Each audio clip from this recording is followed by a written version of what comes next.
श्रीमद् देवी भागवत पुराण 18 महापुराणों में से एक है, जो मां जगदम्बा माता रानी के सभी अवतारों, रहस्य और सूक्ष्म ज्ञान पर आधारित है। जो कोई मनुष्य इस श्रीमद् देवी भागवत पुराण को पढ़ता है या केवल सुनता है, उसे सभी पापों से मुक्ति मिलती है, सभी रोगों, भूत बाधा, दुष्ट विचारों सभी का नाश करने वाली है। और जो भी मनुष्य इस पुराण को नवरात्रों में सुनता है, उस पर माता रानी अति प्रसन्न होती हैं और साथ ही भक्तों का सौभाग्य जग जाता है। आइए शुरुआत करते हैं श्रीमद् देवी भागवत पुराण की। लेकिन उससे पहले अगर आप चैनल पर पहली बार आए हैं तो चैनल को सब्सक्राइब करना, इस वीडियो को लाइक करना बिल्कुल भी ना भूलें और कमेंट में जय माता दी जरूर लिखें। वक्रतुंड महाकाय सूर्यकोटि संप्रभ निर्विघ्नं कुरु मे देव सर्वकार्येषु सर्वदा। नमो पार्वती नमो हर हर महादेव। परम तत्व का देवी के रूप में उपासना क्रम भारत में अति प्राचीन काल से चलता आ रहा है। इतिहासविदों का मानना है कि वेद काल के पूर्व से ही देवी या शक्ति उपासना भारत में प्रचलित थी। 40 से ज्यादा देवियों के नाम वेदों में उपलब्ध हैं। वेदों में देवी की स्तुति रूप अनेक सूक्त मिलते हैं, जैसे श्री सूक्त, दुर्गा सूक्त, सरस्वती सूक्त इत्यादि। देवी या शक्ति की उपासना उपनिषदों में वर्णित परब्रह्म की स्त्री रूप में उपासना करना ही है। उपनिषदों में कहा है कि परब्रह्म या परमात्मा को कोई लिंग भेद नहीं है। वह न स्त्री है, न पुरुष है, न नपुंसक है।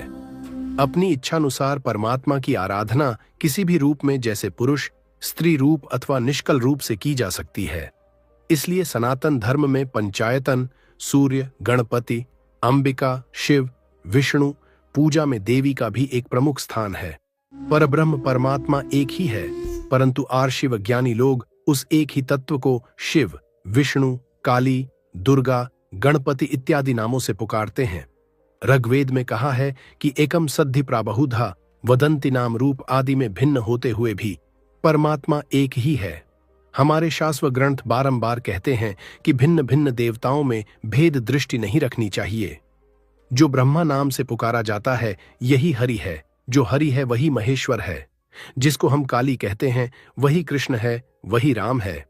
देव और देवियों में अंतर ही नहीं है। सकल जगत शिव शक्तिमय है। तंत्र शास्त्र में कहा गया है कि शिव, दुर्गा, विष्णु इत्यादि देवताओं में एकत्व मानना चाहिए। जो इनमें अंतर या भेद देखता है वह मूढ़मति घोर नरक में जाता है। देवी भागवत में कहा गया है कि वही चिरसुख और शांति पाता है जो देवों में भेद नहीं देखता। देवी आराधना का परिचायक विपुल साहित्य संस्कृत में रचा गया है। तंत्र शास्त्र के हजारों ग्रंथ देवी का स्वरूप, रहस्य, महत्व प्रकट करते हैं। श्रीमद् देवी भागवत, जो भगवती भागवत नाम से भी प्रसिद्ध पुराण है, उसमें भी देवी की महिमा आख्यान और कथा रूप में प्रस्तुत है। समस्त जगत ही दुर्गा रूप है, वही एक अद्वैत तत्व है। सर्वव्यापी भगवती का सुंदर वर्णन उमा सहस्र नामक ग्रंथ में इस प्रकार किया गया है। पुष्प चंदनादियों से पूजा करते समय भगवती प्रतिमा में दिव्य रूप में वास करती है। स्तुति करते समय शब्द ब्रह्म के रूप में मंत्रात्मिका होकर शब्दों में उसका साक्षात्कार होता है। चिंतन समय में, ध्यान करते समय वह हमारे अंतरंग में, हृदय में व्याप्त होती है। उसके निजस्य रूप के बारे में जब हम सोचते हैं, विचार करते हैं, तब हमें पता लगता है कि भगवती सर्वगत है, अखिल विश्व में व्याप्त है, उसके सिवा कुछ नहीं है।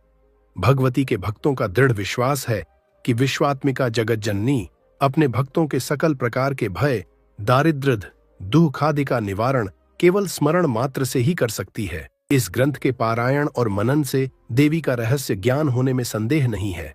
साधक इस ग्रंथ का लाभ लेकर अवश्य ही देवी के कृपा पात्र बनेंगे, ऐसा हम विश्वास रखते हैं।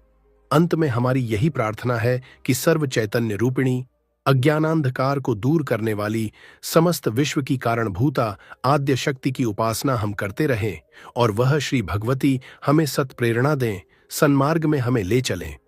अध्याय 1, देवी का हिमालय में प्रकटन। राजा जनमेजय बोले, हे वेदव्यास जी, पूर्व में आपने मुझे कहा था कि पर्वतों के राजा हिमालय के शिखर पर भगवती का अत्यंत तेजोमय विग्रह प्रकट हुआ था। हे भगवान, वह कथा मुझे विस्तार से कहने की आप कृपा करें। कौन बुद्धिमान नर भगवती की कथा रूपी अमृत का पान करने से विरत होता है? अमृत पान करने वालों की मृत्यु कदापि हो सकती है। किंतु शक्ति कथा श्रवण करने वालों की मृत्यु कभी नहीं होती। श्री वेदव्यास जी बोले, हे राजन, देवी में आपकी सच्ची निष्कारण भक्ति है, अतः आप धन्य हो, कृतकृत्य हो और भाग्यवान हो। निश्चित रूप से महात्माओं की शिक्षा आपको प्राप्त हुई है। हे राजन, आप पूर्व वृत्तांत सुने। दक्ष कन्या सती का देह योगाग्नि में जल जाने पर सदाशिव पृथ्वी पर विचरण करते करते किसी एक स्थान में स्थिर होकर प्रपंच भान रहित हो चित्त को समाधि में स्थापित कर देवी के स्वरूप का ध्यान करते हुए धैर्यपूर्वक कालक्षेप करने लगे। उस समय सचराचर त्रिलोकी सौभाग्यहीन हो गया। सागर गिरि समेत सप्तद्वीप में शक्ति का लोप हो गया। सभी के हृदय में आनंद स्रोत सूख जाने से सारे लोग उदासीन व चिता से जर्जरित चित्त वाले हो गए थे। रोगों से ग्रस्त होकर सभी जीव सतत दूह के सागर में डूबे हुए थे। सूर्य आदि ग्रह एवं देवताओं की भी गति विपरीत चलने लगी। हे राजन, आदि भौतिक और आदि दैविक विपत्तियां भी होने लगी। उसी समय तारक नाम का बड़ा दैत्य पैदा हुआ। तारकासुर दैत्य त्रैलोक्य का अधिपति बन गया। ब्रह्मा जी ने उसे वरदान दिया था कि सदाशिव का जो औरस पुत्र होगा वही उसे मार सकेगा, अन्य कोई नहीं। इस प्रकार ब्रह्मा जी द्वारा मृत्यु विधान होने से एवं शिव के औरस पुत्र की असंभावना से वह दैत्य मदमत्त होकर गर्जना करने लगा। उस तारकासुर के उपद्रव के कारण सभी देवता लोग निज स्थान से भ्रष्ट हो गए। शिव को औरस पुत्र कैसे हो, इसको लेकर दुर्निवार्य चिंता से आकुल होने लगे। वे सोचने लगे कि शिवजी को पत्नी ही नहीं है, अतः उन्हें औरस पुत्र होने की संभावना ही कहां। परिणामतः हम भाग्यहीनों का कार्य कैसे सिद्ध होगा। इस प्रकार अति चिंतामग्न सभी देवताओं ने वैकुंठ में जाकर एकांत में विष्णु भगवान से इस बात का निवेदन किया। भगवान विष्णु उसका उपाय बताने लगे। भगवान विष्णु बोले, मनोरथों की पूर्ति करने में कल्प वृक्ष समान एवं महामंगलकारिणी मणिद्वीप निवासिनी भगवती भुवनेश्वरी जब साक्षात विद्यमान है तो आप सभी इतने चिंतातुर क्यों हो गए हो। उस जगदम्बा ने ही हमारे उपेक्षा की है और यह भी हमारी शिक्षा के लिए ही है। जिस प्रकार माता अपने शिशु का चाहे लालन करे या ताड़न, उसमें कभी भी निष्ठुरता हो नहीं सकती, उसी प्रकार श्री जगदम्बा के विषय में भी जानना चाहिए। वे ही हमारे गुण दोषों का नियंत्रण करने वाली हैं। संतान का अपराध तो पद पद पर होता है, उस अपराध को जननी के सिवा इस लोक में दूसरा कौन सहेगा। अतः निष्कपट चित्त वृत्ति रखते हुए आप उस पराशक्ति की शरण में जाएं और इसमें देरी नहीं करना। वह पराशक्ति आपका कार्य संपन्न कर देगी। इस प्रकार सर्व देवताओं को आज्ञा करके स्वपत्नी लक्ष्मी सहित महाविष्णु इंद्रादि देवताओं को लेकर महाशक्ति की आराधना करने के लिए पर्वतों के अधिपति हिमालय के यहाँ पहुंचे। सभी देवता मिलकर पुरस्चरण करने लगे। अंबायज्ञ की विधि को जानने वाले यज्ञ कर्म में लग गए। हे राजन, तत्पश्चात सभी देवतागण ने तृतीया आदि के व्रत भी समय पर प्रारंभ किए। कोई कोई देवगण समाधि लगाकर भगवती का ध्यान करने लगे, तो कोई तो नाम जप करने लगे, कोई तो देवी के सूक्तों का पाठ करने लगे, तो कोई तो देवी की नामावलियों से अर्चना करने लगे। कोई कोई देवगण मंत्रों की उपासना में तत्पर हुए, तो कोई कृच्छ्र चांद्रायण आदि नियम पालन में, कोई अंतयोग करने लगे, तो कोई न्यास आदि। सभी प्रमाद छोड़कर ह्रींकार रूपिणी पराशक्ति की पूजा करने लगे। दोस्तों, एक बात का ध्यान रखना कि आपका मन बार बार आपको भटका रहा होगा, लेकिन आपको अपनी मन की नहीं सुननी है कि वीडियो छोड़ दें या बाद में देखेंगे, लेकिन आपको शुरू से लेकर अंत तक श्रीमद् देवी भागवत पुराण का श्रवण करना है।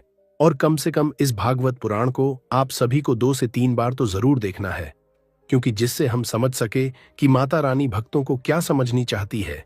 यह ज्ञान भी कुछ सौभाग्यशाली व्यक्तियों को ही मिल पाता है। आप सभी सौभाग्यशाली हैं कि आपको यह ज्ञान मिला।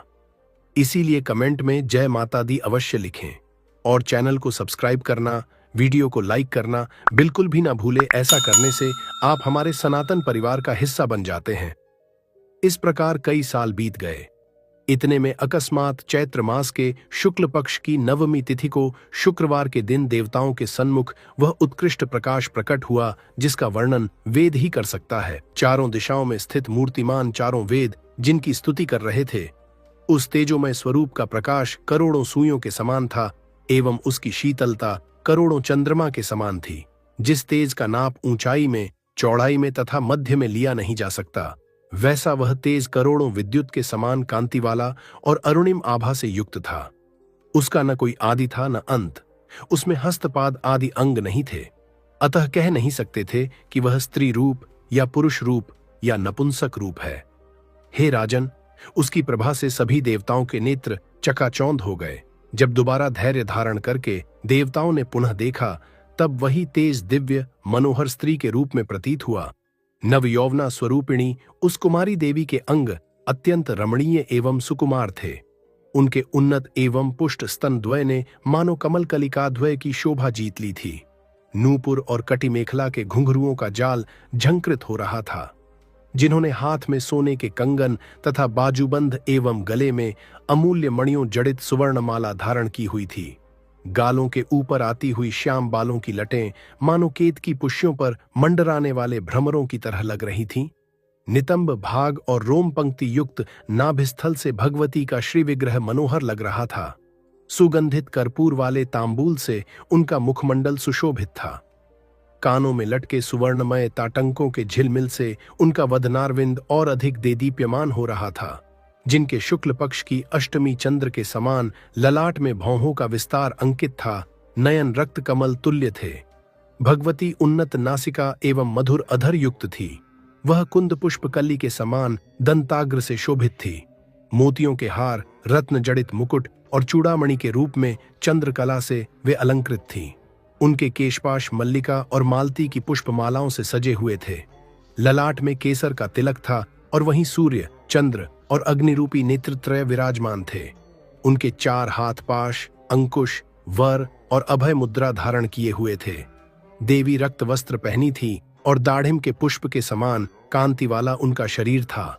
समस्त श्रृंगार वेशभूषा से सुसज्जित, सर्वदेव नमस्कृत, मंद स्मित प्रसन्न वदन, सभी आशाओं को पूर्ण करने वाली, सभी को मोहित करने वाली, अकारण कृपा करने वाली जगत जननी को देवताओं ने सामने ही देखा।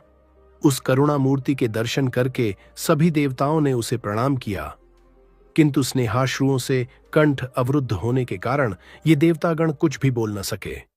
भक्ति से नतमस्तक हुए देवतागण किसी प्रकार मन को स्थिर करके आंखों में प्रेमाश्रु भर के जगदम्बा की स्तुति करने लगे।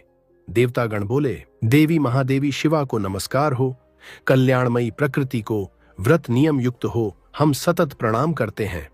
अग्नि समान वर्ण वाली, तप से प्रज्वलित, प्रकाशमान, कर्म के फल देने वाली देवी दुर्गा की शरण में मैं जाता हूं। आप संसार सागर को सरलता से पार करने देती हैं। आपके तेजोयुक्त बल को नमस्कार है। देवों ने वाकु देवी को उत्पन्न किया। अनेक रूप वाले जीव उस वाणी का प्रयोग करते हैं। वह भाव भरी हमारी स्तुति से संतुष्ट है। वह वारूपी धेनु शनैः हमारे पास आए और हमारे लिए अभीष्ट भोग व ज्ञान सामग्री प्रदान करें। आप कालरात्रि स्वरूपिणी हैं, जिनकी ब्रह्मा ने स्तुति की थी। वैष्णवी, कार्तिकेय की माता सरस्वती, देव माता अदिति, दक्ष कन्या सती आदि आपके ही पावन रूप हैं। उस परम कल्याणमयी देवी को हम प्रणाम करते हैं। हम महालक्ष्मी को जानते हैं। उस सर्वशक्तिमयी देवी का हम ध्यान करते हैं। वह देवी हमें ज्ञान की प्रेरणा से अनुग्रहित करें। स्थूलोपाधि विराट स्वरूपिणी उस देवी को नमस्कार है। सूक्ष्म जगत अभिमानी सूत्रात्मा मूर्ति को नमस्कार है। परम कारणभूता अव्याकृत रूपिणी देवी को नमस्कार है। सर्वोपाधि रहित पर ब्रह्म स्वरूपिणी उस देवी को नमस्कार है। जिसके अज्ञान से जैसे रज्जु में सर्प, पुष्पमाला आदि भ्रम से भासित होते हैं, वैसे ही भगवती को नहीं पहचानने से जगत भासित होता है और उसके ज्ञान से जगत भ्रम का लय भी होता है। उस भुवनेश्वरी देवी की हम स्तुति करते हैं। अन्नमय, प्राणमय, मनोमय, विज्ञानमय और आनंदमय इस पंचकोश से जो परे है, जागृत स्वप्न सुषुप्ति अवस्थात्रय की जो साक्षिणी है, वही त्वमपद का लक्ष्यार्थ है। उस प्रत्यगात्मा स्वरूप देवी की हम स्तुति करते हैं। हे भगवती, आप प्रणव ओमकार रूप हैं। ह्रींकार आपकी मूर्ति है। विविध मंत्र राशि आत्मस्वरूप आपके करुणा विग्रह को बार बार नमस्कार हो। इस प्रकार देवताओं ने जब भगवती की स्तुति की, तब मणिद्वीप वासिनी भगवती ने कोयल जैसे सुंदर स्वर में उन देवों को मधुर संबोधन किया। श्रीदेवी ने कहा, हे देवतागण, आप हमें स्पष्ट कहें कि जिस लिए यहाँ एकत्र हुए हैं, यह कार्य क्या है। मैं हमेशा कल्प वृक्ष की तरह भक्तों के मनोरथों की पूर्ति करने वाली हूं और आपको वर देना चाहती हूं। जब मैं विद्यमान हूं तब मेरे होते हुए आप जैसे भक्तों को क्या चिंता है। मैं अपने भक्तों का इस दुःखमय संसार सागर से उद्धार करती हूं। हे श्रेष्ठ देवताओं, यह मेरी सत्य प्रतिज्ञा है, ऐसा आप निश्चित रूपेण जानिए। इस प्रकार भगवती की प्रेम संपन्न वाणी सुनकर संतुष्ट हुए देवताओं ने प्रसन्न और निर्भय होकर भगवती को अपना दुख निवेदन किया। देवता बोले, इन तीन लोक में आपसे अज्ञात कुछ भी नहीं है, क्योंकि आप सर्वज्ञ और सर्वसाक्षी स्वरूपिणी हो। हे परमेश्वरी, तारक नामक दैत्य से हम दिन रात पीड़ित हो रहे हैं। हे शिवे, ब्रह्मा जी ने ऐसा विधान किया है कि शिव जी के औरस पुत्र के हाथों उसका वध होगा। हे महेश्वरी, आप यह भी जानती हैं कि शिव जी को पत्नी नहीं है। हे अंबिके, सर्वज्ञ के पास पामर लोग क्या निवेदन कर सकते हैं। हमें जो निवेदन करना है वह क्या आपसे अविदित है। यहां तक तो हमने संक्षेप में बता दिया। अब शेष जो बचा उस पर तो आप ही विचार कर लीजिए। हे जगदम्बिके, आपके चरणाविदों में हमारी भक्ति सर्वदा अविचल रहे। मुख्यतया तो सिर्फ इतना ही हमें मांगना है, दूसरा तो सिर्फ देह निर्वाह के कारण ही हम मांग रहे हैं। इस प्रकार देवताओं की वाणी सुनकर जगदम्बा ने उन्हें कहा, मेरी शक्ति गौरी हिमवान के घर शीघ्र ही अवतरित होगी। आप उस गौरी को शिवजी के प्रति विवाह में देना। वह गौरी आपका कार्य सिद्ध करेगी। मेरे चरणविंद के प्रति आपकी भक्ति आदरपूर्वक सेवन से बढ़ती रहे। हिमवान अत्यंत भक्तियुक्त मन से मेरी आराधना करता है, अतः उसके घर मेरा जन्म होना मैं अपने लिए प्रियकर मानती हूं। इस प्रकार जगदम्बा का बड़ा अनुग्रह करने वाला यह वचन हिमवान ने भी सुना। प्रेमाश्रु से उसके नेत्र भर गए और कंठ अवरुद्ध हो गया। उसने महारानी जगदम्बा के प्रति इस प्रकार निवेदन किया। हिमालय बोले, आप जिसे अनुग्रहित करने की इच्छा करती हो उसे महान बना देती हो। यदि ऐसा न होता तो कहां जड़ और स्थावर स्वरूप में और कहां सच्चित स्वरूपिणी आप। हे निर्दोष ब्रह्म स्वरूपिणी, 100 जन्मों के अश्वमेध आदि पुण्यों से अथवा समाधिजन्य सुकृत से यह तो असंभव है कि मैं आपका पिता बनूं। हिमवान के घर जगदम्बा कन्या के रूप में अवतरित हुई। अहो, हिमवान कितना धन्य और भाग्यवान है। इस प्रकार सारे प्रपंच में मेरी कीर्ति आज से फैलेगी।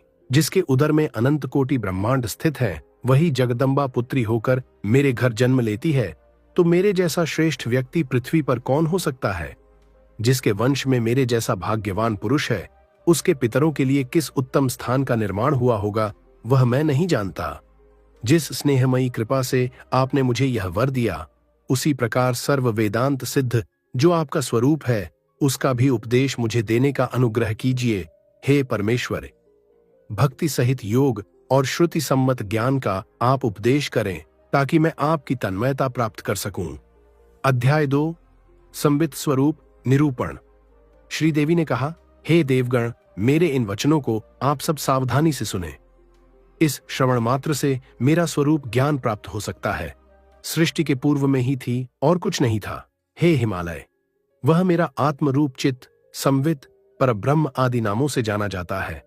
वह तत्व किसी तर्क या और निर्देश का विषय नहीं है। उसकी कोई उपमा हो नहीं सकती। किसी भी विकार या दोष से वह असंस्पृष्ट है। उस ब्रह्म तत्व की स्वतः सिद्ध शक्ति माया कही जाती है। माया को न सत्य कह सकते हैं न असत। दोनों एक दूसरे के विरुद्ध होने से उभय रूप सदसत हो नहीं सकता है। सब तरह से इन कोटियों से विलक्षण वस्तु माया होती है। मेरी यह माया सहज रूप से हमेशा मेरे साथ रहती है, जैसे अग्नि के साथ उष्णता, सूर्य के साथ धूप, चंद्र के साथ चंद्रिका। प्रलय काल में इसी माया के अंदर सारे जीव, उनके कार्य एवं युगादि काल परिमाण विलीन होकर रहते हैं, जैसे गहरी निद्रा के समय सोए हुए मनुष्य का व्यवहार। इस माया शक्ति के साथ संयोग होने से मैं जगत कारण बीज बनती हूं। मेरे अखंड स्वरूप आधार को आवृत करके माया मेरे में ईश्वरत्व को भासित करती है। इसलिए आवरण रूपी दोष माया पर लागू होता है। मेरे चैतन्य स्वरूप के साथ जुड़े रहने से जगत का कर्ता निमित्त कारण भी इसी को कहते हैं। स्वयं परिणत होकर जगत बनती है, अतः समवायी कारण भी यही है। कोई शास्त्र या मुनि इस माया को तपः शब्द से उल्लेखित करते हैं। तमः, जड़, ज्ञान, माया, प्रधान, प्रकृति, शक्ति अज इन नामों से भी कोई इसे कहते हैं। शैव शास्त्र के विद्वान इसे विमर्श कहते हैं। अन्य वेदांती आदि विद्वान इसे अविद्या मानते हैं। इस प्रकार नानाविध नामों से वेद पुराण आगम शास्त्रों में विख्यात माया तत्व दृश्य होने से जड़ है, ज्ञान के द्वारा बाधित होने से असत भी है। इससे विपरीत चैतन्य तो कभी दृश्य नहीं होता है। दृश्य हमेशा जड़ ही है। चैतन्य स्वयं प्रकाशित है, उसकी सिद्धि के लिए अन्य की अपेक्षा नहीं। यदि ऐसा हो तो अनवस्था दोष लग जाएगा।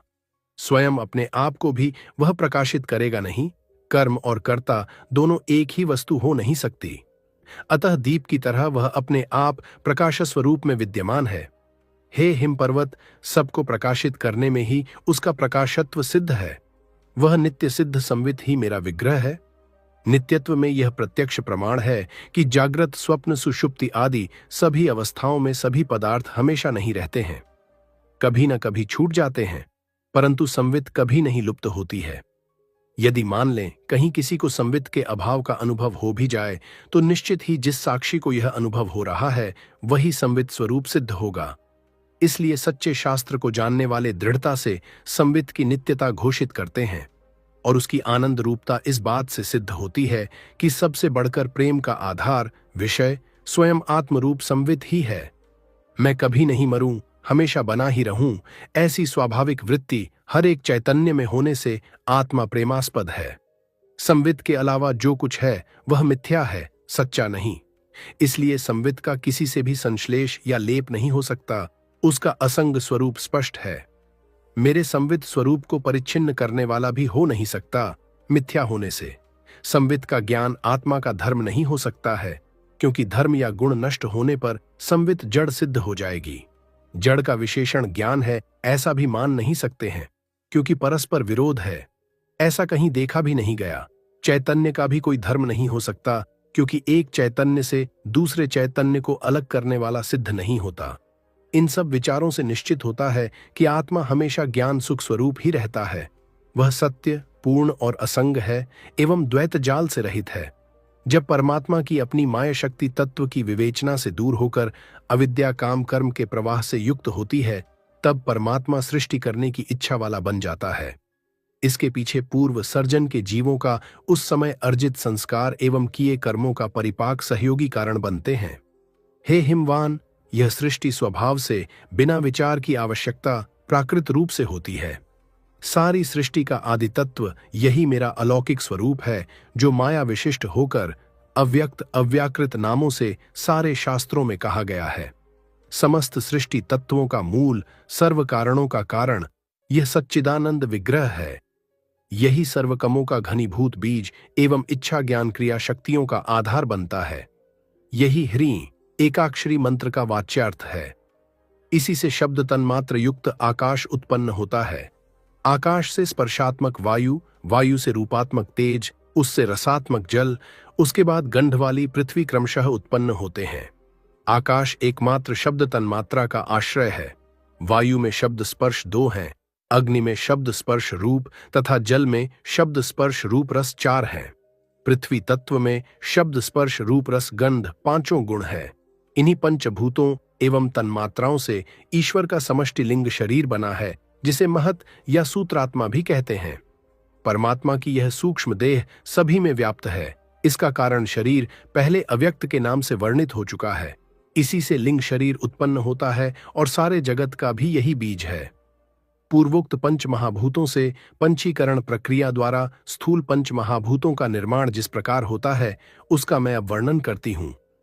पूर्वोक्त पंचभूतों में हर एक का 2 संभाग करें। हे पर्वतराज, हर एक के दूसरे अर्धभाग को पुनः 4 समभाग में विभाजित कर इन 4 अंशों को शेष 4 महाभूतों के प्रथम अविभाज्य अर्धभाग से जोड़ देने से पांचों में 5 गुणों का मिश्रण हो जाता है। इन पंचीकृत स्थूल पंच महाभूतों से ही परमात्मा का यह दृश्यमान विश्वरूपी विराट देह बनता है। प्रत्येक महाभूतों के सत्वांश से श्रोत्रम त्वचा चक्षु जिह्वा घ्राण ये क्रमशः 5 ज्ञानेंद्रिय उत्पन्न होती हैं। पांचों के सामूहिक सत्वांश से अंतःकरण उत्पन्न होता है, जिसके 4 भेद इस प्रकार होते हैं। अंतःकरण जब संकल्प विकल्प करता है तो उसे मन कहते हैं। जब विषयों के बारे में विकल्पों को छोड़कर संशय रहित एक दृढ़ निश्चय पर आता है तो उसे बुद्धि कहते हैं। जब अंतःकरण पूर्वानुभूत विषय का अनुसंधान स्मरण करता है तो उसे चित्त कहते हैं। अहम वृत्ति मात्र रहती है तो वह अहंकार बन जाता है। प्रत्येक महाभूतों के रजोंश से 5 कर्मेंद्रिय निर्मित होती है। पांचों के रजोंश मिलकर प्राण को उत्पन्न करते हैं। यह प्राण 5 प्रकार का है। हृदय में प्राण, गुदा में अपान, नाभि में समान, कंठ देश में उदान और सारे शरीर में संचरण करने वाला व्यान। ये प्राणवायु के ही 5 प्रकार है। 5 ज्ञानेंद्रिय, 5 कर्मेंद्रिय, 5 प्राण, मन और बुद्धि, इन 17 अंगों सहित मेरा लिंग शरीर या सूक्ष्म शरीर है। हे पर्वतराज, अब प्रकृति के 2 प्रकार का वर्णन सुनो। एक माया है, दूसरी अविद्या है। माया सत्व गुण वाली है, अविद्या में तीनों गुण मिले हुए हैं। माया अपने प्रकाशात्मिका सत्व गुण के कारण जिस ब्रह्म पर आश्रित है उसको तिरोहित होने देती नहीं। उस माया में परमात्मा प्रतिबिंबित होता है तो ईश्वर कहलाता है। उसको अपने माया आश्रय परमात्मा होने का ज्ञान रहता है। वही सर्वज्ञ, सर्वकर्ता और सबका अनुग्रह करने वाला है। परंतु हे हिमालय, अविद्या में प्रतिबिंबित चैतन्य तो जीव बन जाता है जो सारे दुखों का आश्रय होता है। ईश्वर और जीव दोनों को अध्यासवश स्थूल सूक्ष्म कारण देहत्रय प्राप्त हैं। देहत्रय के अभिमान के अनुसार ईश्वर जीव के 3-3 नाम हो जाते हैं। कारण शरीर वाला जीव प्राज्ञ है, सूक्ष्म शरीर वाला तेजस एवं स्थूल देही विश्व। इसी प्रकार ईश्वर भी क्रमशः ईश, सूत्रात्मा, विराट, ये 3 नाम वाला कहा गया है। इसमें जीव व्यष्टि रूप है और ईश्वर समष्टि रूप है। सर्वेश्वर भगवान ही साक्षात जीवों पर कृपा करने की इच्छा से नाना भोगाश्रय शरीर वाले विश्व की विविध प्रकार से रचना करता है। हे गिरीश्वर, यह ईश्वर मेरे अखंड रूप में ही भासता है और मेरी शक्ति से ही प्रेरित होता है। अध्याय 3 विराट स्वरूप दर्शन। देवी ने कहा, मेरी माया शक्ति के द्वारा ही सभी चराचर जगत की रचना होती है। वह माया भी परमार्थ दृष्टि में मेरे से सर्वथा अलग नहीं है। व्यवहार दृष्टि में ही इसका विद्या, माया आदि पृथक संज्ञा से शास्त्रों में उल्लेख है। तत्व दृष्टि में केवल एक ब्रह्म तत्व ही है, उसके अतिरिक्त कुछ भी नहीं। इस प्रकार समस्त जगत का सर्जन करके उसी में मैं प्रवेश करती हूं। हे हिमालय, माया एवं तत्कार्य, काम कर्म आदि को साथ लेकर प्राण को गति साधन रूप से आगे करके यह मेरा प्रवेश चिदाभास के रूप में ही होता है। सर्वव्यापी चिद्रूपी मेरा जीव रूप से एक देह छोड़कर दूसरे में प्रवेश करना संभव हो, इस हेतु ही प्राणादि उपाधियों का स्वीकरण है। आकाश एक अविभाज्य होते हुए भी घड़ा, मकान, पेटी आदि परिच्छेद को लेकर भिन्न भिन्न प्रतीत होता है। उसी प्रकार माया जनित उपाधि भेदों में मैं भी भिन्न भिन्न दिखाई देती हूँ। उत्तम कमल पुष्प आदि तथा निकृष्ट मल आदि पदार्थों को प्रकाशित करते हुए भी सूर्य ऊंच नीच नहीं बनता है। इसी प्रकार मैं भी शरीर आदि विषय संपर्क से कभी यत्किंचित भी दूषित नहीं होती। आत्मबुद्धि जिनकी आच्छादित है, ऐसे लौकिक जन मेरे में बुद्धि आदि उपाधियों का अध्यास करके ही आत्म करता है, ऐसा मानते हैं। बुद्धि शुद्ध होने पर यह मान्यता भ्रम मात्र सिद्ध होती है। अज्ञान के भेद से जीवों में भेद होता है तो माया के भेद से ईश्वर में भी ब्रह्मा विष्णु आदि भेद स्वीकृत है। माया स्वयं अपने में ही ईश्वर जीव भेद को भी उत्पन्न करती है। कमरे में रखे एक खाली घड़े को देख, घड़ा खाली, कमरा खाली, इस प्रकार आकाश भेद की प्रतीति है। वैसा ही शरीर त्रय उपाधि के कारण जीव परमात्मा का भेद कल्पित होता है। उपाधि द्वारा जीव की प्रतीति कराने वाली माया ही नाना जीवों की भी कल्पना करती है। इसी प्रकार ईश्वरत्व को समष्टि उपाधि से उत्पन्न कर उसी में नाना रूपों की भी कल्पना माया ही करती है। पर्वतोत्तम, अविद्या जीव का मूल कारण है और उससे देह, इंद्रिय, प्राण, मन आदि तत्वों के संग्रह भूत शरीर में अध्यास व अहम बुद्धि की वासना दृढ़ होती है। शरीर भेद से ही जीवों का भेद सिद्ध होता है। हे हिमालय, परमेश्वर के विषय में नानात्व की कल्पना सत्व रज गुण भेद को लेकर माया करती है। चैतन्य रूप से मैं इन सब में ओतप्रोत रहती हूं। मैं समष्टि कारण उपाधि युक्त ईश्वर हूं। समष्टि सूक्ष्म को लेकर सूत्रात्मा हूं। मैं ही समष्टि स्थूलोपाधि की अभिमानी विराडात्मा बनती हूं। ब्रह्मा, विष्णु, रुद्र, गौरी, ब्राह्मी, वैष्णवी आदि मेरी विभूति हैं। सूर्य, तारा, चंद्र आदि दिव्य ज्योति मैं ही हूं। मैं ही पशु पक्षी चांडाल चोर क्रूर कर्मा व्यग्र सत्कर्म वाला सज्जन आदि रूप में हूं। स्त्री पुरुष नपुंसक आदि भेद में भी निःसंशय में एक ही हूं। यत्किंचित कहीं कोई वस्तु दिखाई देती या सुनने में आती है, चाहे बहिर्जगत में या आंतरिक अनुभूति में, उन सब में सर्वदा मैं व्याप्त होकर रहती हूं। मेरे रहित कोई भी वस्तु चराचर जगत में नहीं है। यदि है तो वह शून्य रूप या बांझ के बेटे की तरह असत्य है। रास्ते में पड़ी रस्सी को मंदांधकार में देख सर्प माला भूछिद्र आदि का भ्रम होने पर वास्तव में एकमात्र रस्सी ही उन विभिन्न रूपों को धारण करती है। उसी प्रकार ईश्वर के नाना रूपों में मैं एक ही प्रकाशित हो रही हूं। ये कल्पित जगत सद्रूपी अधिष्ठान में इस प्रकार भासित हो रही है मानो वह उस अधिष्ठान से अलग है, परंतु मेरी सत्ता से ही वह सत्तात्विक हो रही है, उसकी अलग सत्ता नहीं है। हिमालय ने कहा, हे देवेश्वरी, समष्टि जगत आपका दिव्य शरीर है, ऐसा आपके वचनों से ज्ञात हुआ। आप इस समष्टि को कैसे धारण करती हैं, यह देखने की मेरी प्रबल इच्छा है। देवी, आपकी कृपा मेरे पर है तो यह इच्छा पूर्ण होगी। व्यास जी बोले, हिमालय के इस वचन को सुनकर विष्णु ब्रह्मा आदि सहित सभी देवता आनंदित हुए और प्रसन्न चित्त से उसका आमोदन करने लगे। देवों की सहमति को जानकर भक्तों की कामना पूर्ण करने में कामधेनु तुल्य भगवती ने अपना समष्टि रूप का दर्शन कराने का उपक्रम किया। उसी समय वे सारे देव महादेवी के परात पर विराट रूप को देखने लगे।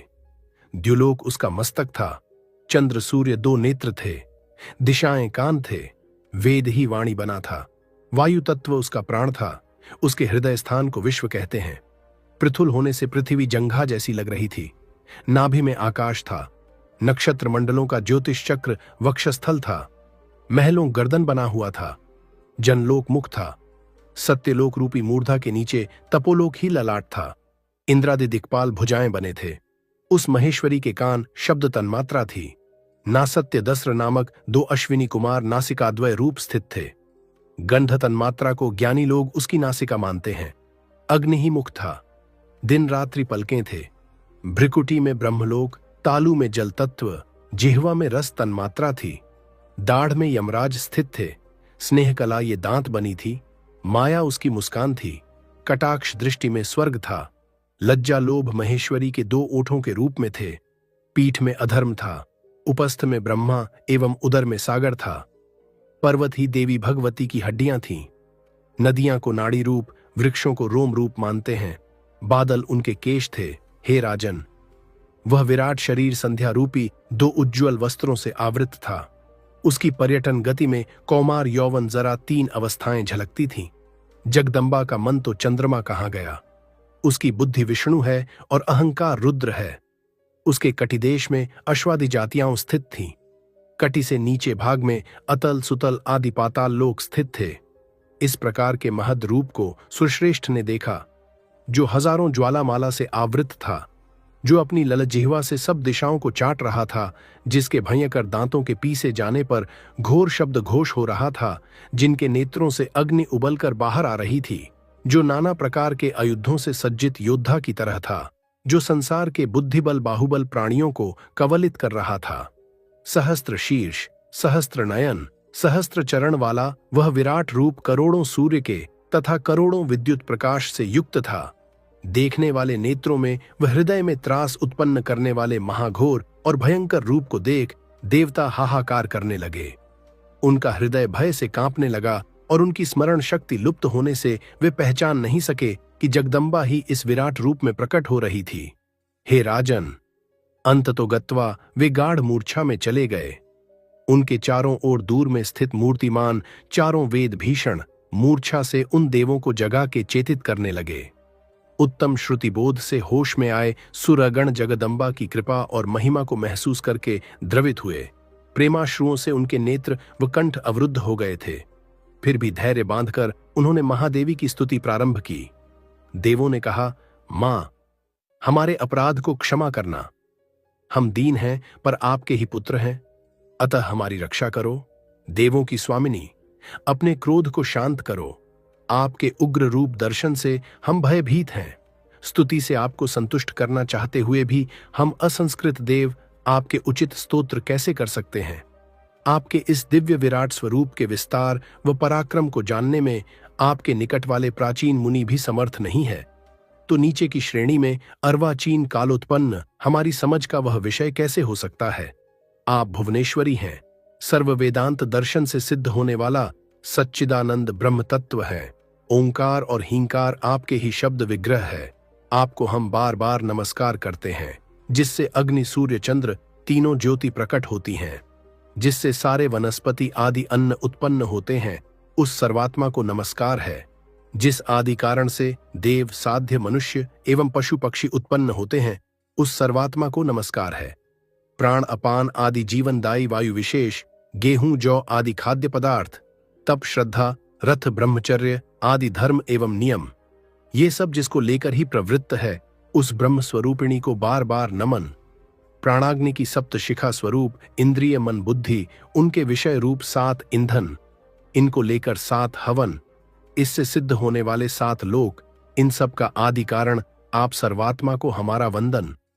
जिससे समुद्र पर्वत नदी प्रचलित है, जिससे अनाज और शरीर पोषक रस उत्पन्न होते हैं, उस देवी को बार बार नमन। जिससे यज्ञ का निर्माण हुआ तथा यज्ञ के अंगभूत दीक्षा यूप दक्षिणा एवं रग यजुः साम मंत्र जिससे निर्मित हुए, उस सर्वात्मा को नमस्कार है।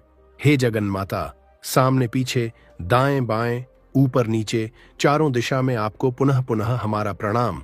सुरेश्वरी, अपने इस अलौकिक विराट रूप का उपसंहार करना, हमें पूर्ववत अपना अति सुंदर अंबा रूप में दर्शन देना। व्यासजी बोले, इस प्रकार भयातुर देवों को देख कृपासागर जगदम्बा ने अपने घोर रूप को समेट लिया और उस सुंदर रूप को प्रकट किया, जो सर्वांग कोमल था, जिनके 4 हाथों में पाश अंकुश वर अभय मुद्राएं थीं, दीर्घ नयन करुणापूर्ण थे और मुख कमल में मंद मुस्कान थी। उस सुंदर रूप को देख सारे देव भय रहित व शांत चित्त हो गए। उन्होंने भगवती को प्रणाम किया और हर्ष गदगद वाणी से जय जयकार करने लगे। अध्याय 4 ज्ञान मार्ग। श्रीदेवी ने कहा, कहाँ मेरा महाद्भुत रूप, कहाँ आपका कमजोर भाग्य। फिर भी आपके प्रति वात्सल्य भाव के कारण मैंने यह रूप आपको प्रदर्शित किया।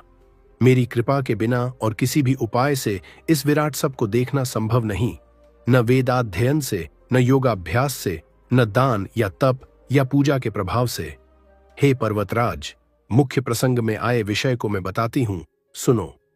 देहादि उपाधि के संयोग से ही परमात्मा जीव रूपापन्न हो कर्तत्व भोक्तृ इत्यादि का अनुभव करता है। उसी से जीवों के विविध कर्म होते हैं। उनसे फलीभूत पुण्य पाप को भोगने के लिए नाना प्रकार की योनि को जीव प्राप्त होते हैं और सुख दुख से लिप्त होते हैं। उन सुख दुखों के संस्कार से प्रवृत्ति निवृत्ति रूप कर्म पुनः होते हैं और उनके फलस्वरूप फिर शरीर प्राप्ति सुख दुखानुभूति होती है। अरहट के चक्के की तरह इस संसरण का चक्र अविराम चलता रहता है। इसका मूल अज्ञान है। उसी से कामना और कर्म उत्पन्न होते हैं। अतः संसार बंधन मुक्ति के इच्छुक पुरुष को चाहिए कि अज्ञान को नष्ट करने का सही उपाय करे। इसी से मनुष्य जन्म की सफलता है। पुरुषार्थ प्रयासों की पूर्णता एवं जीवन मुक्ति की अनुभूति भी इसी से है। अज्ञान नाश में केवल ज्ञान की ही संभावना व सामर्थ्य है। हे हिमालय, अज्ञान नाश में कर्म और उपासना की शक्यता नहीं है, क्योंकि उनका अज्ञान से विरोध नहीं, विपरीत वे अज्ञान के पोषक हैं। अनर्थ का मूलभूत कर्म अनिवार्य रूप से प्रत्येक शरीर में होते रहते हैं। कर्म से राग एवं क्रोध लोभादि द्वेष होते हैं और उनसे महान अनर्थ की परंपरा चालू रहती है। इसलिए साधक पुरुष सर्व प्रयत्न से ज्ञान का संपादन करे। कर्म की भी आवश्यकता है, क्योंकि शास्त्रों में भी विहित धर्म कार्य करते हुए ही जीवनयापन करो, ऐसा विधान किया गया है। परंतु कैवल्य मुक्ति ज्ञान से ही होती, ऐसा भी वचन है। इसलिए मुक्ति में ज्ञान के साथ उसका सहकारी कर्म को भी साधन मानना चाहिए। ऐसा कोई विद्वान अपने मत का पक्ष रख सकते हैं। यह उचित नहीं, क्योंकि ज्ञान और कर्म में विरोध है। कर्म हृदय ग्रंथि को दृढ़ करता है, ज्ञान उस ग्रंथि का छेदन करता है। प्रकाश और अंधकार जिस प्रकार एक साथ एक ही जगह संभव नहीं, उसी प्रकार कर्म और ज्ञान की स्थिति है। हे विशाल बुद्धि हिमालय, सारे शास्त्र कर्म चित्त की शुद्धि के लिए हैं, तब तक ही उन्हें प्रयत्नपूर्वक करना चाहिए। मन का निग्रह शम, इंद्रिय का निग्रह दम, कष्टों का चिंता विलाप रहित होकर सहन करना तितिक्षा, एवं विषय भोग में विरक्ति आदि शुद्ध चित्त के लक्षण हैं। उनकी प्राप्ति पर्यंत कर्म उपयोगी है, उसके बाद नहीं। चित्त शुद्धि पूर्ण होने के बाद आर्णत्रयादि से मुक्ति के लिए संन्यास व्रत लेकर आत्मवान साचक श्रोत्री ब्रह्मनिष्ठ गुरु के शरण में जावे। निष्कल्मष भक्ति पूर्वक उनकी सेवा करते हुए प्रमाद रहित होकर उनसे महावाक्यों का अर्थ विचार पूर्वक नित्य वेदांत श्रवण करे। तत्वमस्यादि महावाक्यों से ही जीव ब्रह्म ऐक्य का प्रामाणिक बोध उत्पन्न होता है। बोधोत्पत्ति से वह साधक द्वैत रूप भय से मुक्त हो मेरे सच्चिदानंद रूप को प्राप्त करता है। हे हिमवान, महावाक्यों को समझने के लिए पदों का अर्थ पहले ग्रहण करे, फिर वाक्यार्थ को पहचाने। उदाहरणार्थ तत्वमसि वाक्य में तत्त्वम असि 3 पद हैं। उनमें से तत् का वाच्यार्थ मैं परमेश्वरी हूं, त्वम पद से जीव का बोध होता है। दोनों की एकता असि पद से विद्वान प्रतिपादित करते हैं। पदों के वाच्यार्थों में आपस का विरोध होने से उन दोनों की एकता का ग्रहण संभव नहीं। उसके लिए श्रुति के उन पदों का लक्ष्यार्थ लेना चाहिए। दोनों पदों का लक्ष्यार्थ शुद्ध चिन्मात्र है और चिद्रूप से ब्रह्म जीव दोनों एक ही हैं। उनके अभेद को जानकर जीव अद्वैत हो जाता है। पहले देखे देवदत्त यही है। इस वाक्य में पहले और यह जो देहादि दिखाई देते हैं उनका त्याग करके केवल व्यक्ति मात्र का ग्रहण होने पर यह वही है, ऐसी प्रत्यभिज्ञा व्यवहार में भी स्वीकारी गई। इसी प्रकार मैं यानी जीव और वह यानी ब्रह्म दोनों के उपाधियों को छोड़ देने पर ब्रह्मात्मैक्य को मनुष्य प्राप्त कर लेता है। हे पर्वतेश्वर, अब मैं उपाधियों का विलय समझाती हूं। यह दृश्यमान शरीर पंचीकृत महाभूतों से निर्मित होने से अत्यंत स्थूल है, सुख दुख भोग का आधार मात्र है। बुढ़ापा आदि अवस्था रोगादि परिणाम से दुष्ट है, कर्म से यह बंधा हुआ है। दिखाई देता है पर शीघ्र नष्ट हो जाता है, अतः मिथ्या होते हुए माया के प्रभाव से स्पष्ट सत्यवत भासित हो रहा है। यह मेरे जीवात्मा स्वरूप की स्थूल उपाधि है। 5 ज्ञानेंद्रिय, 5 कर्मेंद्रिय, 5 प्राण, मन और बुद्धि, इन 17 तत्वों का संग्रह राशियों द्वारा सूक्ष्म शरीर कहा गया है। यह अपंचीकृत भूतों से बना है और सुख दुख कारक है। यही जीवात्मा की सूक्ष्म उपाधि है। हे पर्वतेश्वर, आत्म स्वरूप की विस्मृति रूप अज्ञान अनादि है और निर्वचन के योग्य नहीं है। मायामय, यह अविद्या ही जीवात्मा की तीसरी कारणोपाधि है। तीनों उपाधियों का ज्ञान द्वारा विलय होने पर केवल आत्म स्वरूप में हूं यह भान रह जाता है। स्थूल सूक्ष्म कारण देहत्रय के अंदर जीवात्मा को पंचकोश से आवृत भी मानते हैं। 5 कोशों का निषेध श्रुतियों के नेति नेति आदि वाक्यों द्वारा होने पर पंचकोश अधिष्ठान रूप ब्रह्म की अनुभूति होती है। वही मेरा वास्तविक रूप है। यह ब्रह्मरूप आत्मा न जन्म लेती है न इसकी मृत्यु होती है। कुछ बनकर ही कुछ अस्तित्व में आती हो ऐसा भी नहीं। यह आत्मा पहले भी थी, अजन्मा, नित्य, परिणामहीन। शरीर के विलय पर यह विलीन नहीं होती। कोई सोचे मैं इस आत्मा को मार दूं या कोई माने मैं मर रहा हूं, ये दोनों समझते नहीं कि आत्मा न मारती न मरती है। आत्मा अणु से भी सूक्ष्म है और साथ ही महान से भी महत्तर। सभी प्राणियों की बुद्धि गुहा में यह निहित है। आरंभ संकल्प रहित एवं शोक विहीन चित्त वाला साधक चित्त शुद्धि एवं परमेश्वर अनुग्रह के द्वारा इस आत्मा की महिमा को महसूस करता है। मानव शरीर को एक रथ जानो, उसका स्वामी आत्मा है। बुद्धि सारथी है, मन ही लगाम है जो इंद्रिय रूपी घोड़ों को नियंत्रित करता है। संसार के विषय ही उनका पथ है। मनस्वी जानते हैं कि आत्म इंद्रिय मन के संयोग से भोक्तापना उदित होता है, जो सदाचार से रहित है। जिसका मन अनियंत्रित है एवं अविद्यावान है, वह इस रथ को रास्ते पर चलाने में असमर्थ होने से गंतव्य ब्रह्मपद से च्युत होकर संसार को प्राप्त होता है। परंतु जो सदा सत्कर्मरत है, स्वाधीन मन वाला है और विवेक संपन्न है, वह सही गंतव्य को प्राप्त करता है जहां जाकर फिर जन्म लेना नहीं है। ज्ञान संपन्न बुद्धि जिसका सारथी है, जो मनुष्य मनरूपी लगाम को दृढ़ता से ग्रहण किया है, यही इस साधना मार्ग को पार करके उस परम पद तक पहुंचता है जो मेरा ही स्वरूप है। इस प्रकार श्रुति के वचन एवं स्वयं की युक्ति से अपने आत्म स्वरूप का निश्चय कर निदिध्यासन ध्यान से मेरे आत्म रूप की भावना करो। पहले ध्यान सिद्धि के लिए देवी प्रणव के मंत्र और वाच्य का प्रयोग करके अपने में ही उसके 3 अक्षरों की भावना इस प्रकार करें। हापकार स्थूल देह है, अरकार सूक्ष्म है, ईकार कारण स्वरूप है, इनसे बने ह्रींकार तुरीय आत्मा है। इसी प्रकार ईश्वर के समष्टि शरीर में भी उस क्रम से 3 अक्षरों से स्थूल सूक्ष्म कारण आत्मा की भावना करें। पश्चात बुद्धिमान पुरुष समष्टि एवं व्यष्टि की एकता का ध्यान करें। इस प्रकार समाधि के प्रारंभ में भावना युक्त होकर बाद में आंख बंद करके मुझ जगदीश्वरी देवी का ध्यान करें। इसके लिए सारी विषयाकांक्षा से निवृत्त होकर देहत्रय कल्मशों को दूर कर ईर्ष्या द्वेषादि से रहित निष्कारण भक्तिभाव युक्त साधक निःशब्द गुहा आदि स्थल में बैठकर नासिका में संचार करने वाले प्राण अपान वायु प्रवाहों को नियमानुसार नियंत्रित करके विश्वात्मा हकार को अरकार में ध्यानपूर्वक विलय करें। तेजस रकार को ईकार में लीन करें। प्राज्ञात्मा ईकार को ह्रींकार में विलय करें। हे राजन, इस प्रकार ध्यानाभ्यास सिद्ध होने पर यह नरश्रेष्ठ मेरा साक्षात्कार करके मेरा रूप ही हो जाता है, क्योंकि ब्रह्म और ब्रह्मवेत्ता एक ही है। इस योगाभ्यास से मेरे परात्पर रूप का अनुभव कर वह विद्वान कार्य सहित अज्ञान को तत्क्षण नष्ट कर देता है। अध्याय 5 योग निरूपण। हिमालय ने कहा, हे महेश्वरी, मैं आपके तत्व दर्शन के योग्य बनने के साधनभूत योग मार्ग को सांगोपांग जानना चाहता हूं। संचिन्मय दृष्टि देने वाले इस योग का उपदेश देने की आप कृपा करें। श्रीदेवी ने कहा, यह योग न स्वर्ग ले जाने वाला है, न ही लौकिक समृद्धि कारक है। सिद्धियों के द्वारा पाताल पतन की प्रक्रिया भी योग नहीं है। योग के वास्तविक तत्व को जानने वाले कहते हैं कि जीवात्म परमात्मा ऐक्य ही योग है। हे निष्पाप हिमवान, इस योग के विरोधी तत्व 6 माने गए जो योग मार्ग में विघ्न कारक हैं। ये हैं काम, क्रोध, लोभ, मोह, मद, मात्सर्य। योग के अंगभूत साधनों के द्वारा ही इन शत्रुओं को जीतकर योगी योग को प्राप्त कर सकता है। इन अंगों का वर्णन इस प्रकार है। यम, नियम, आसन, प्राणायाम, प्रत्याहार, धारणा एवं ध्यान, ये समाधि के साथ 8 अंग होते हैं जिनको योगी योग साधना में अपनाते हैं। यम रूपी प्रथम योगांग इन 10 साधनाओं से सिद्ध होता है। अहिंसा, सत्य, अस्तेय, चोरी का वर्जन, ब्रह्मचर्य, दया, आर्जव, कुटिलता का वर्जन, क्षमा, धैर्य, मिताहार, शौच, शुद्धता का पालन।